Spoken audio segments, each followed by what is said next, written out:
Hey everybody, welcome back. This is Steve Cooper, food app critic for Tokemag.com. This week we have a raw food app for you.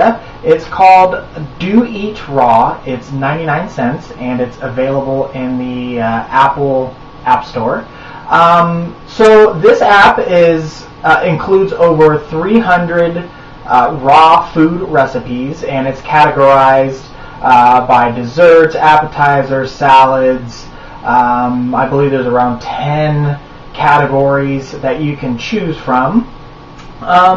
So it's a pretty simple, basic app. So you open it up and it has those main categories that you search through, and then across the bottom here it has a place for your favorites, which I'll get into in a minute, the search function, the timer, and a shopping list area. So let's first talk about the recipe pages.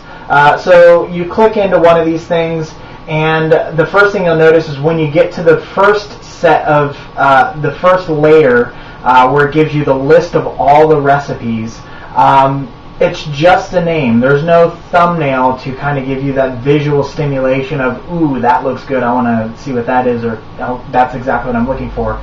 So there's none of that. So you really just have some push pins as the little icon next to every single recipe. You'll notice this lack of imagery continues once you get into the recipe page, because there is no image or photo that accompanies the actual recipe. What you do get is a little button here to add your own photo. Now, this app is developed by an Italian company, and one of the things they actually forgot to do was to translate this portion of the app. So when I click add a photo, it's in Italian. It's not that hard to figure out, because it's, you either, if you've ever used any of these apps, you either choose it from your library or take a picture of the camera. So it's not that hard to figure out. But saying that, this is not something that you would expect to find in a pay app. This is pretty blatant. The lost in translation type things also show up when you click on the favorites, and it's spelled two different ways. One with a U in the spelling, which is not the American version of that. So I want to stick on the recipe page just for a minute here, though. So what you get here, because remember, this is raw food, so there's not a lot of cooking instruction. It's more just preparation method, and in some cases, however, there is use of a dehydrator. So what you get on the recipe page is a list of ingredients that you scroll down to, and then it bleeds right into the description, which is really your prep method. And then below that you can add notes, and you can also give it up to a 5-star rating. The other thing is there's a button here to add it to your shopping list. So this recipe page is not very good. There's not really a strong distinction between the ingredient section, the prep methods. There's also a lot of the other apps. I recently reviewed Trufflehead, and that one lumped all the necessity information up at the top. So the cook time, the prep time, the serving size, and it also even included something that seems very natural to an app like this, nutritional info. This does not have any nutritional information that associated with any of the recipes, which seems kind of crazy to me, but that's just the way it is. So let's say, so you're probably thinking, well, how do I add this to my favorites? Because I heard you mention there's a favorite section down here. It's the ratings. It's the 5-star rating. So whether I give this recipe a 1-star or a 5-star, it's still going into my favorite section. So really what the favorite section is nothing more than a way to rank recipes that I've tried. So it's not, in fact, a favorite. So this might actually be a case where it is lost in translation of what favorites truly translates to.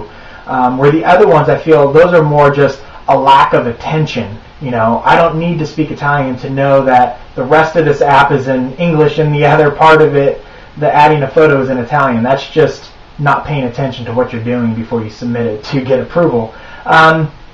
So while this has some use, the sorting by rating, it's not really a favorite. So if I cook a dish and I think it's terrible, and use that term cook loosely, but if I think it's terrible and I give it a 1 star, it's showing up in my favorites folder, which is not what I want. Not to mention not being able to organize these favorites, quote unquote, in say entrees or desserts or drinks or whatever the case may be. The other thing that I want to mention is timer. So this has a timer at the top or in the bottom section here, but it's not connected to individual recipes. So if you're supposed to dehydrate something for an hour and 15 minutes, let's say, Trufflehead and some other apps I've reviewed, the Food Network app, for example, that has timers directly connected to the recipe. They're not preset, but from right then and there, you don't have to exit the recipe, go into the timer, and then jump back into the recipe. It's all right there. So the fact that this is separate, again, it just doesn't make much sense in terms of functionality. The shopping list, I mentioned that is on the recipe page where you click and add it to the shopping list. Another spot that's lacking. So basically what you can do is you can sort the shopping list by the ingredient name, or you can sort it by the recipe. Neither of which are very helpful when you're at the grocery store. So unlike, again, comparing this to Trufflehead, where it will categorize things according to where I find it in the grocery store: dairy, vegetables. So when I'm in the vegetable section and I have 3 different recipes I'm working with, I can get all my vegetables at once, not A for apple way up here, and then I have to come back down to the peas and grab pineapple when I get to the bottom of my list. It's all lumped together. So while it does have a shopping list, it's not a very good one. And to make matters worse, you can't email this shopping list. You can email the recipe, but you can't email the shopping list. So if you have 3 or 4 recipes you're trying to go out and shop for, you're going to have to email each individual recipe to get it onto your inbox or print it out or however you want to do it. The last thing I want to talk about here is the search function. The search function, let's end this on a high note, actually works pretty good. Pretty good. It's not perfect. So you can search by the title of the recipe, or you can search by the ingredient name. When you search by the title, it's very straightforward, and the results show up, and it's very nice. When you search by the ingredient name, say I search for something as simple as coconut, it will show all the recipes, but it will list it as coconut in big letters, and then in small type underneath it will give the recipe name. And then it will repeat the next one below, big letters coconut, and then the small recipe name. So when you have an ingredient that has 5 or 6 different things in there, you'll get coconut, coconut, coconut, coconut, coconut, all in big letters, and then below it is the distinguishing factor, which, design-wise, it would have been better had they just put, the recipe first with coconut, because, you know what you search for. But saying that, the results that appear are good, so, kudos for that. So, in summing this up, as you can tell, I think Do Eat Raw is, well, it's a bad pun, but it's a raw app. I mean, it's really lacking in a lot of areas. If you're just looking for recipes, you might find a couple in here that you like. I'm not going to say that you won't, but in terms of functionality that you would want and expect to get in a mobile app that you're paying for, 99 cents, it's not going to break anybody's bank. But if it's a pay app, you expect a little bit more than this, I think. The bar's been raised, so saying all that, I'm giving this Do Eat Raw a 2 out of 5.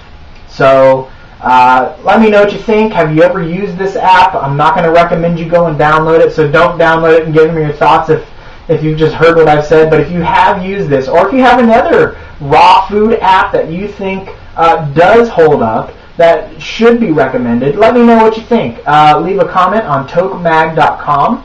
Go to the YouTube channel, youtube.com/toke, or tokemag, and let us know what you think. I'm very interested and always looking for a great new food app. So that's going to do it this time, and so until next week, take care.